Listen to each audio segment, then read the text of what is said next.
ஈரானிலிருந்து India திரும்பிய 11 தமிழக மாணவர்கள் டெல்லி வழியாக தமிழகம் புறப்பட்டனர். கூடுதல் விவரங்களோடு இணைகிறார் செய்தியாளர் ரமேஷ்குமார்.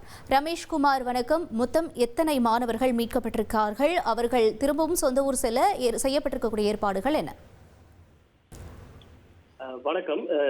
ஈரான் மற்றும் இஸ்ரேல் இடையான போர் தாக்குதல் காரணமாக ஈரானில் சிக்கியிருக்கக்கூடிய இந்தியர்களை மீட்க மத்திய அரசு ஆபரேஷன் சிந்து திட்டத்தை செயல்படுத்தி வருகிறது.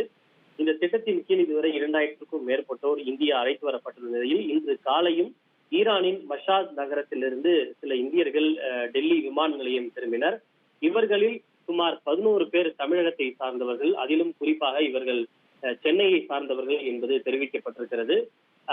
மற்ற இந்தியர்களோடு இவர்களும் டெல்லி வந்திறங்கிய நிலையில் அவர்கள் அனைவரும் தமிழக அரசு செய்த ஏற்பாட்டின் பேரில் டெல்லி விமான நிலையத்திலிருந்து நேரடியாக விமான டிக்கெட் எடுக்கப்பட்டு அவர்கள் தற்போது சென்னை அனுப்பி வைக்கப்பட்டிருக்கின்றனர்.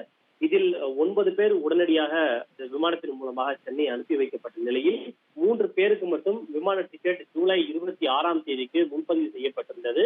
ஆனால் டெல்லி தமிழக இல்லத்தினுடைய அதிகாரிகள் மேற்கொண்ட முயற்சியின் காரணமாக அந்த விமான டிக்கெட் இன்றைக்கு மாடிஃபை செய்யப்பட்டு அவர்களும் டெல்லியிலிருந்து சென்னை புறப்பட்டிருக்கின்றனர். ஒட்டுமொத்தமாக தமிழகத்தை சேர்ந்த 11 பேர் டெல்லி விமான நிலையத்திலிருந்து அவர்கள் சென்னைக்கு தற்போது அனுப்பப்பட்டிருக்கின்றனர் விமானத்தின் மூலமாக. தகவல்களுக்கு நன்றி ரமேஷ்குமார். ட்ரெண்ட ஃப்ரெண்ட் ஆக்கிக்கோங்க. 2.5 கோடிக்கும் அதிகமான தந்தி டிவியின் சப்ஸ்கிரைபர்ஸ் அண்ட் ஃபாலோவர்ஸ் குடும்பத்துல நீங்களும் இணையுங்க.